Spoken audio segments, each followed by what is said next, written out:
Welcome back to another episode of The First Team. I am Joe DeLeone, joined by Ryan Roberts. We're taking a quick pause on doing our summer scouting series, although it's basically not going to be summer scouting by the time that we're done because we've got a By the few more time position Joe's groups. done. By the time Joe's done. All right, all right. I take a couple weekends here and there because the season's going to hit us like a fullback coming through the A gap, Ryan, and I just want a little bit of a break here.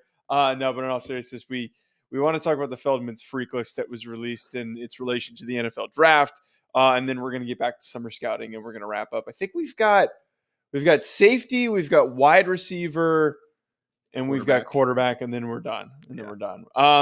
But the Feldman's freak list, for those that are unfamiliar with it, The Athletic publishes, Bruce Feldman publishes a list of guys that put up some pretty crazy athletic testing numbers and that are going to be not only freaks at the college level, but it's good for taking that look forward to the NFL, how these guys project in the NFL draft. And I always find really interesting, Ryan, with this list. And for those that aren't subscribed to The Athletic or are, go check it out. I always find it really interesting that a lot of times for the general public and maybe even for NFL draft enthusiasts, we might not be informed on all these guys, but it's a really good way of getting associated with guys who will pop up onto the scene during the combine process, during the pro day process, and be significant risers, maybe even starting as early as the Senior Bowl. If you write down some of these names, I'd be willing to bet that at least a couple of them that we're going to talk about today could end up being high first-round picks, even though they're not in the conversation for it right now. That's what it always is for me, because I think that people hyper focus on some of these numbers and they kind of get these biases in their mind of like, this guy's super fast, even if you don't see it on film. But for me, this is a discovery period. I remember there was, I think it was after his freshman year, because Thor Griffith, who we're going to talk about today from Harvard, he was on the list a couple years ago. That was my first time knowing about Thor Griffith. I'm like, who the heck is that kid? He's like 6'2", 300 pounds and puts up some stupid athletic testing numbers out of Harvard, right? So I think every single year, I mean, there was a senior on this list, Joe, that we're not going to talk about that I saw Jim Nagy tweet something about, I think a few weeks ago, out of like Platteville or something like his name's like Justin Blazik or something like that, a defensive end, but he was on this list as well. So I think it's really cool from the NFL draft space. One, you get some more background of some of the top prospects in the class, which is cool, but you also get to find some kids that you don't know at this point, right? Maybe some young cats, maybe some guys that are D2 football players, because the one great thing that Bruce Feldman does, and I give him all the credit because this is always one of my most anticipated pieces of the summer. It's also really cool because it's always just like a week or two away from the college football season. So you kind of have like that last kind of hurdle to get over until football season officially starts. But it's really a great piece because it's not just Power 5 schools, right? It's not just Group of 5 schools. There's FCS players, there's Division 2 players, there's even Division 3 player occasionally. I mean, Bruce does a lot of research, talks to a lot of strength coaches, a lot of head coaches, a lot of coaching staffs in general. A lot of research goes into this type of piece. So it's really fun piece. I do not have many subscriptions to many places, but I do have a subscription to The Athletic because The Athletic is always great information.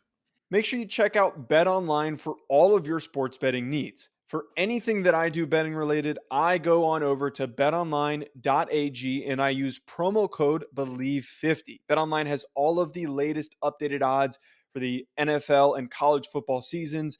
Anything you need, whether it's futures, live in-game betting, no matter what, your football betting needs are met at BetOnline. And again, make sure you use that promo code BELIEVE50, BLEAV 50 to get a 50% welcome bonus on your first deposit. Bet online, where the game starts. Yeah, definitely go check out that article if you haven't. We're only going to talk about the most notable 2024 guys that we've talked about on this pod. And the first one being Marvin Harrison Jr. from Ohio State, that was the highest ranked amongst these 2024 guys. I thought that one thing that really piques my interest with him is we know that he's a really good receiver, and you see just a really technically refined player on film. And I think it like goes unnoticed in a way how athletic he really is. And we get full perspective here that possibility of him running a sub 4 second short shuttle, which is just bonkers. And then him being able to do 20 reps on the bench at 225. I mean, like this is like some DK Metcalf type crap with the way that he can, put up some crazy testing for his size, except the only difference is he can turn. He can actually turn, unlike DK Metcalf, who had some troubles with that. He is a very interesting player because they mentioned like the mile per hour they got up to this offseason. And I know they use like the catapult technology to measure that, obviously, but 23.5 miles per hour. I don't quite, because we haven't done wide receivers this summer, Joe, but like I don't quite see that level of speed. I think he's fast, but I don't think he's like 4.3, 4.2 fast. Like I don't necessarily see that. Yeah. But what I do see on film, he is really good changing direction for a guy that is 6'3.5", 6'4". I mean, that short shuttle, it's bonkers, man. 3.94. It's like a nickel cornerback time, like the really small change of direction dude. So, I mean, he can change direction incredibly well. They asked him for the piece what result he was most proud of, and he mentioned the 5.10.5 as one. And that's the short shuttle for people that don't know. He mentioned that as one of the results. And I think that really is a testament to his game, like he's such a nuanced and polished route runner and ability to get in and out of breaks so cleanly. And I think that really translates. I was actually kind of surprised. I mean, not surprised because I know he's a worker and you've heard all those things, but he reps at 2.25 for a guy that's 208 pounds, Joe. Like that's good, man. That's a lot. That's lot. Nuts. That's a lot of reps, man. Like there's some offensive tackles that come to the combine every single year that do 20 or less reps, like every single year. And obviously arm length is a conversation. But Marvin Harrison also has long arms. So like, I mean, that's a crazy number, which tells me he's in the weight room constantly. 20 reps at 2.25, bench presses 380 pounds overall. And a really underrated number, he has a 10'8" broad jump as well. So he's going to be upwards of high 10s, maybe 11 feet, in the broad jump. That's a really explosive number. So yeah, man, these numbers like overall really impressive for a guy at Marvin Harrison at 6'4" and 208 pounds listed. I'm going to go as far as say this, and then we'll get on to the next guy. I think that if he tests as well as this article is suggesting, and his tape is as good as it's been over the first couple of years of his career, I don't see why he can't be in the conversation for at least the top 2 picks. Like it's possible. He might go ahead of Drake May, or Joe Alt or Olufashanu. We very rarely get instances where a receiver is good enough to justify it. But when is the last time we've had a guy that athletically is this gifted, but most importantly has production, like elite level production? It just doesn't. Even Calvin Johnson, who went as high as he did, wasn't that productive in college because he was playing at Georgia Tech. Well, Calvin Johnson also played with Reggie Ball at quarterback, so like right. I'm just messing, honestly. Right. But I think that we always talk about checking boxes, Joe, right? And I think that checking boxes is a really cliche thing to say in scouting terms, but it matters, right? I mean, to your point, production, size, athletic testing, and he's the son of a NFL Hall of Fame wide receiver. I mean, what are we missing here? And the biggest thing too is that from a work ethic off the field perspective, you hear nothing but praise for a guy, Marvin Harrison Jr., right? So yeah, I think he's one of those kids that very cliche, but he just checks every box. Like, what are you missing here, right? I mean, we saw the Georgia game, right? If he doesn't go out, probably win that football game. I mean, that's just kind of where we are with that. And he's playing against some future NFL defensive backs everywhere in that secondary, and they couldn't stop him. I mean, he's basically unguardable when he's locked in and he's good, and he's good and he's locked in pretty consistently. So yeah, man, he's a really good player. And one of those guys, along with Brock Bowers, Caleb Williams, and a couple other guys, where it's just like, guys, let's not overthink this one. Like he's just a really good player. It's just a really good prospect at this point. So the first guy that I was a little the rest of these I understand. I got to admit I was a little surprised by Kingsley Somatea at number Yeah, 3. man. The Let's go. quote that you threw in here doesn't have any testing numbers to suggest Yeah. anything, but Well, look, this is my first hater take. I don't know if I saw that allegedly he's a better athlete than Garrett Bowles and Blake Freeland. I don't know if I really saw that on tape, but like, sure, I'll let you provide a little more context. But that one really threw me off. a direct quote from Aaron Roderick, who's the offensive coordinator for BYU, Joe, said Kingsley Sumatea is the most athletic and violent offensive lineman I've ever coached. More athletic than Garrett Bowles, starting offensive tackle in the NFL now, former first round pick when I was at Utah, and more athletic than Blake Freeland's. Yes, it does not say testing numbers, but Blake Freeland just ran sub 5 and had a 37-inch vertical, the highest vertical that an offensive lineman has ever had at an NFL scouting combine, a higher vertical than what Tristan Wirfs did a couple years ago when he did 36 and a half. So we are dealing with a freak of an athlete, better athletes than both those guys. I mean, I know I'm a little higher on him than you, Joe, which is why I had to include him in here. But former 5-star, went to Oregon, really talented player. He's moving to left tackle as a junior in 2023. I think he's going to blow it up, man. I think he's going to blow it up. And those athletic testing numbers are pretty bonkers, man. I mean, at 318, 320 pounds as well. It's going to be fun. It's going to be really fun.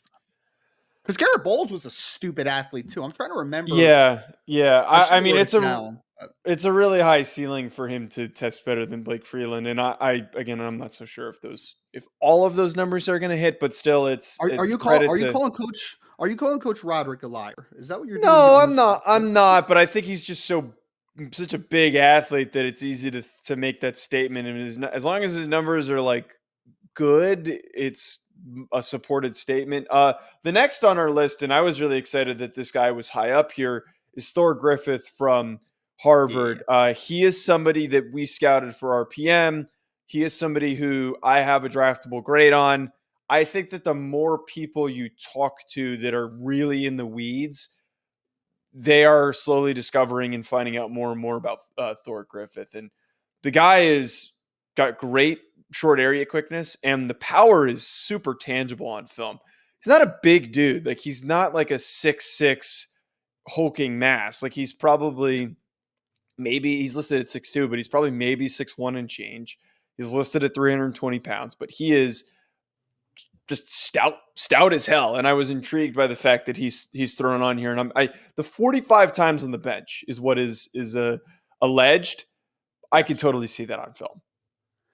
So it's just a really fascinating player. And I mean, you could literally see the 45 reps, Joe, because he put out a video of him literally doing 45 reps at 2.25, man. This kid is, so for some background on him, we had him on the podcast before, a good friend of the show, Thor Griffith. He's a New Hampshire guy, and he was under recruited because name me all the great football players that come out of the state of New Hampshire. Right. Like, name me them. Henry Yanakopoulos. I have no idea who that is. He's he's my teammate. Good. He's now on the coaching staff for Rhode Island. Shout out to Yanni. But continue. There you go. So it comes out of New Hampshire, was an all-state wrestler, was a fantastic player. So Harvard got a steal with Thor Griffith, and he came in the COVID year. And from that step, I think it was like 260 pounds when he first came on campus, and he's just steadily put on weight. I mean, Feldman put that he had put on 10 more pounds this offseason. How he did that, Joe? 6,000 to 8,000 calories a day, sir, which is, it's a lot of calories, man. But he's not just a hulking mass. 45 times on the bench, like you said already. He's also a sub 5 in the 40-yard dash now, 4.95. 10-yard split is 1.65, and he had a 4.57 pro shuttle time, which they said, to put into perspective, Jalen Redmond, who came out of Oklahoma last year, was 30 pounds lighter almost, and clocked the fastest time at defensive tackles at 4.51 compared to the 4.57 that Griffith has run this offseason. So this kid is explosive. He's strong. Get your eyes on Thor Griffith because he's going to be a fourth-year player this year for Harvard. I don't know if he's necessarily going to declare for the 2024 NFL draft because he got the COVID year, and I mean, he would have still eligibility. Actually, No, he got the COVID year, so he'll still have an extra year of eligibility going into Mhm. 2025 for the 2025 NFL draft, I should say, going into the 2024 season.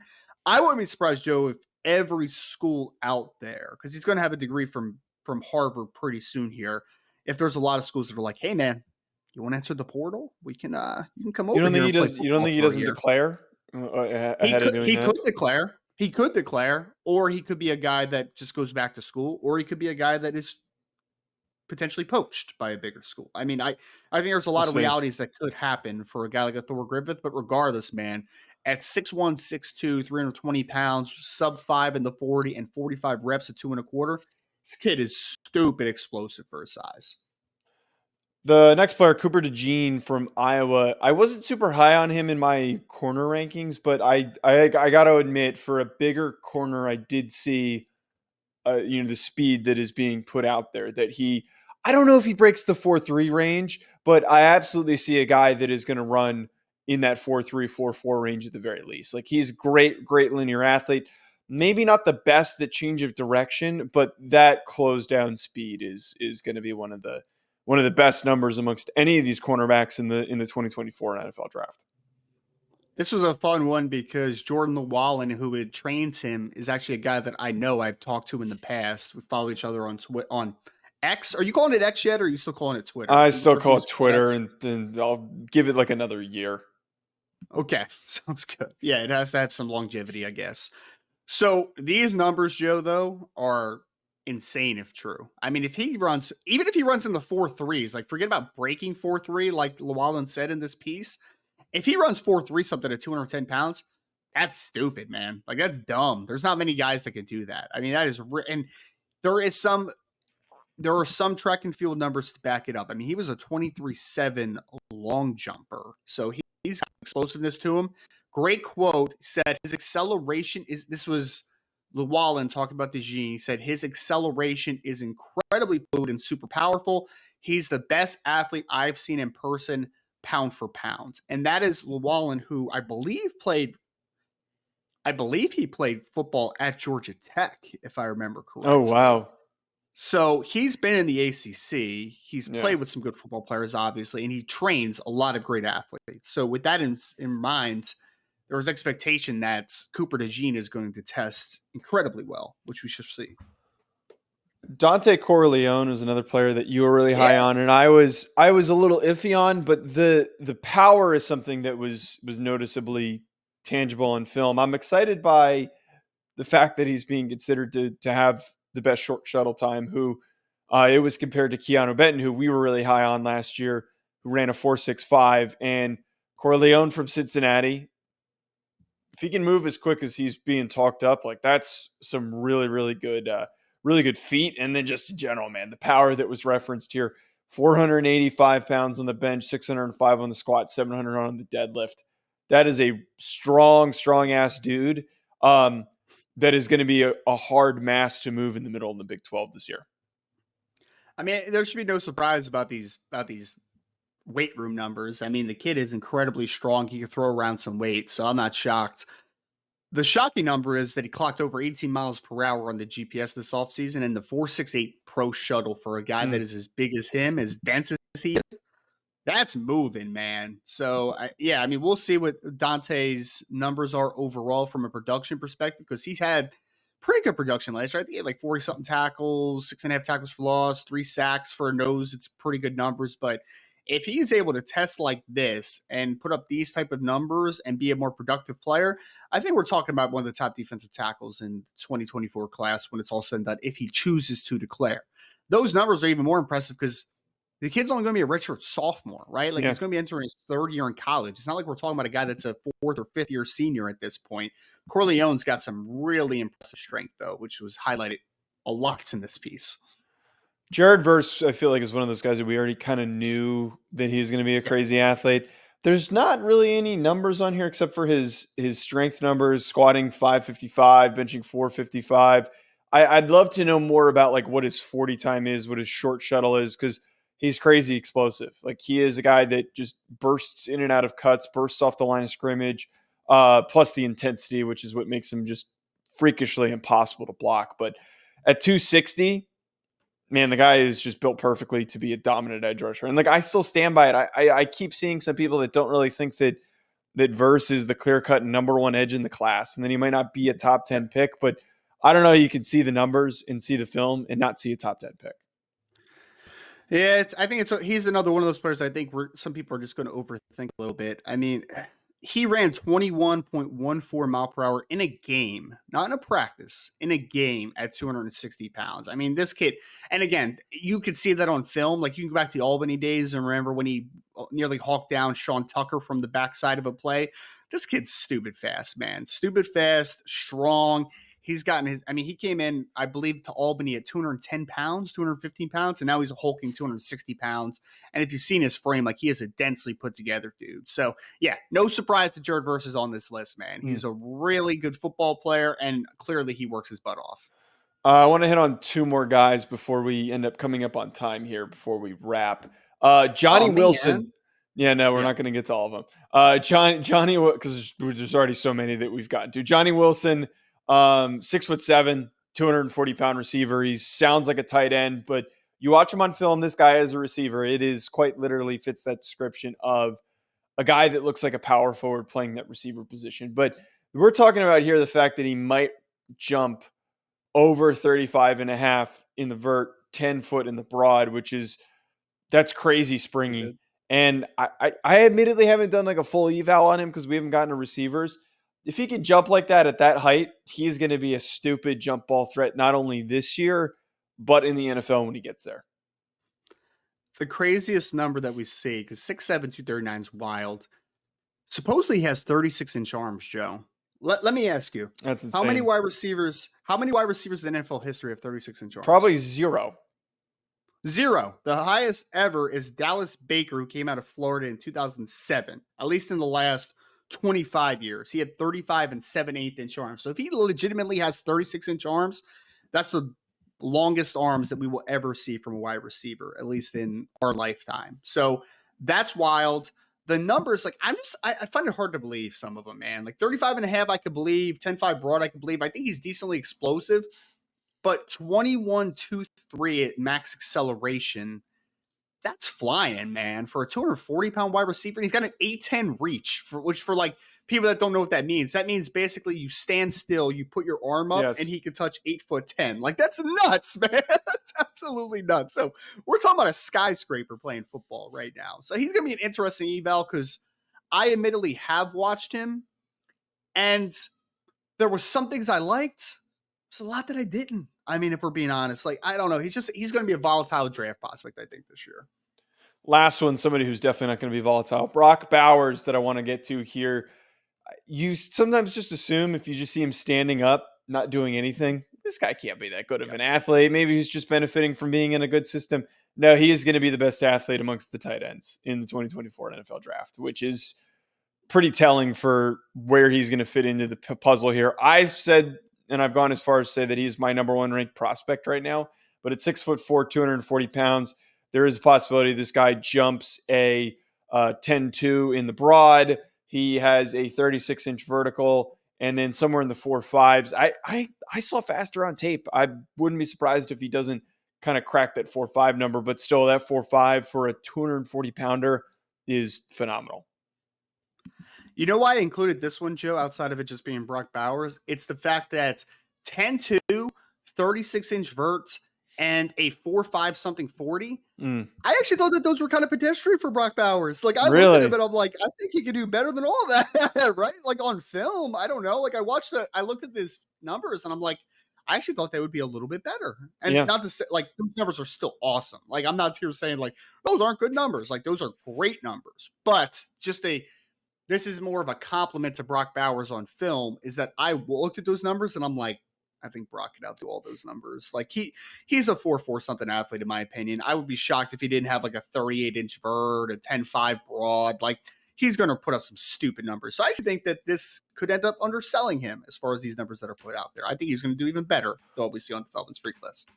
Well, folks, make sure you write those names down and you don't miss out on their performances this year and also eventually their performances at the NFL Combine. At Joe DeLeone, at Rise and Draft. Thank you so much for tuning in. We'll be back with more.